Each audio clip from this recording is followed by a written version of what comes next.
I was asked to write a poem about what it is like being a Black woman in this country right now. But this piece is not about Blackness. It is not about womanness. It is about the common thread that binds us, not even as American people, but as people, our humanity. This is State of the Human. We, the people of the United States, are still deciding who the people are. Compromise again by counting each fifth of a person's humanity, though now it is easier to find ways to reduce them. Subtract 1 for skin with an excess of color. Subtract 2 for the absence of a Y chromosome. You lose another if English did not flow from your tongue first. And the last can be lost for any reason. For loving and vivid arcs of color that bend around tradition. For being born a daughter who bears the pronouns of a son. For kneeling in prayer toward a foreign horizon. For bowing before no altar except the earth itself. For clinging to a tribal name in a land that demands forgetting. For speaking a language of hands when the world demands sound.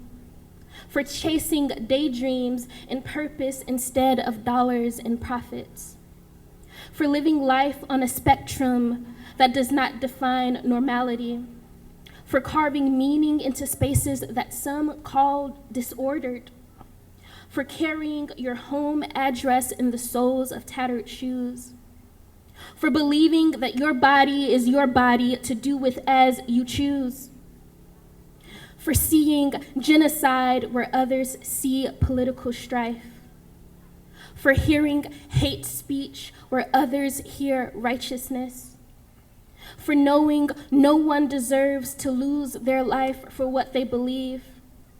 For knowing what you believe should never degrade the value of another person's life. And what is a person if not the immigrant carrying a homeland between his ribs? What is a person if not the officer who breaks those ribs like glass? What is a person if not the child rehearsing survival instead of recess? What is a person if not the gunman who made that rehearsal necessary?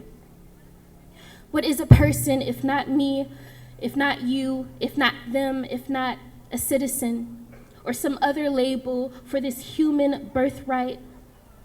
But when the human is stripped away and the rights are ripped away, through what dialect will this government define our worth? Bloodlines like mine are already engraved with historical connotations meant to diminish, to degrade, to deface our power. But we have broken the bondage forced upon us before, and we will do it again if we have to. It is a shame that we have to. This country is not an accident of borders. It is the covenant of people who are exploited by the rule of one voice and banded against it to found a place worthy of being called the land of the free.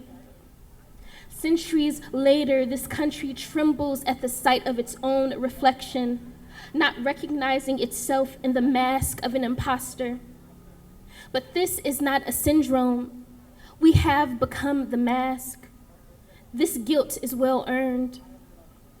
With every book burning, with every censorship, with every starving child, with every mass shooting, with every brutalized body, with every broken promise, with every seed of hate that has been sown in the soil of a land that calls itself free or great or the land of liberty, the guilt is the harvest.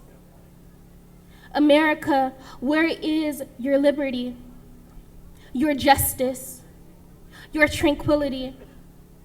Has there ever been general welfare? How many more pieces of this country's identity will be stolen before it can no longer be recognized? Whose American dream is this? A union is not born whole. It is intentionally stitched by hands that decide to reach for each other. Not point fingers, not destroy, but reach. There is labor in this. There is love in this. There is humanity in this. And what is a country but humanity gathered into promise, carried forward by a common will to live, to prosper, to be free? America, where is your freedom? And what will you do to be worthy of it? Thank you.